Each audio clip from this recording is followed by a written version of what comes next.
cứ chi video thay vậy tụi mình tên tại mà đâu mà nhung ngày nay mà chăm là group page chẳng nè ấy mà đồ có số thay mình mà đọc khai đọc ngày tới đây bà ấy có hôm ní thලộpដាក់mà đồ ấy cho lỏmប្រាប់ group page ដាក់ក៏ហមដាក់ក៏ហមទៀតតែម្ដងតែបាទយើងខ្វល់ខ្វាយច្រើនបាទហើយបន្តមកហ្នឹងគឺតែខ្ញុំបាទមកដល់កាហ្វេបាទញ៉ាំកាហ្វេញ៉ាំអីចឹងទៅបាទហើយយើងមើលគេមើលអីចឹងទៅបាទ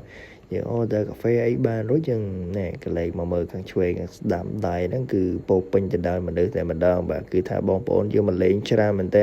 បាទនិយាយពីកន្លែងហ្វឿនកាហ្វេនេះវិញគឺថានៅក្បែរផ្ទះទេបាទឆ្ងាយទេប្រហែលជា1គីឡូ2គីឡូពីផ្ទះចឹងណាហើយនេះគឺជារោងចំជៀមបាទមុនហ្នឹងខ្ញុំច្រឡំនិយាយប៉េ30ចុយយ៉ាបាទ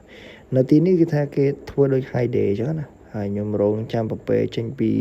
រោងវាហ្នឹងគឺថាអត់ងាយចេញសោះតែម្ដងបាទចាំតាំងពីល្ងាចរហូតដល់ល្ងាចវិញចឹងអត់អីចឹងហើយតមកខ្ញុំមកថតកន្លែងនេះវិញមកកន្លែងនេះគឺថាមុនហ្នឹងវាក្តៅពេកថតអត់ទៅស្អាតហើយល្ងាចនេះគឺថាវារៀងធ្លាក់ប្រែមអីសឹកធ្លាក់ប្រែមទៀតជ្រេញទៅយាហើយចំណែកមកប្លង់នេះវិញក៏ស្អាតដែរប៉ុន្តែខ្ញុំបានថតទេពេលហ្នឹងដឹងគិតអីទេបាទហើយបន្ទាប់មកខ្ញុំដើរទៅមើលជាមវិញជាមវាចាប់ផ្ដើមចេញមកហើយវីដេអូនេះគឺថាវល់ទេនេះមិនដឹងថតពី activity មិនដឹងថតពីកម្មវិធីអីទេបាទចេះថតសិនទៅហើយខ្ញុំអត់បានទិញអីក៏រត់ទិញអីឲ្យវាស៊ីទេអញ្ចឹងវីដេអូនេះគឺថាមានតែប៉ុណ្្នឹងឯងចុចបាត់ក្រហម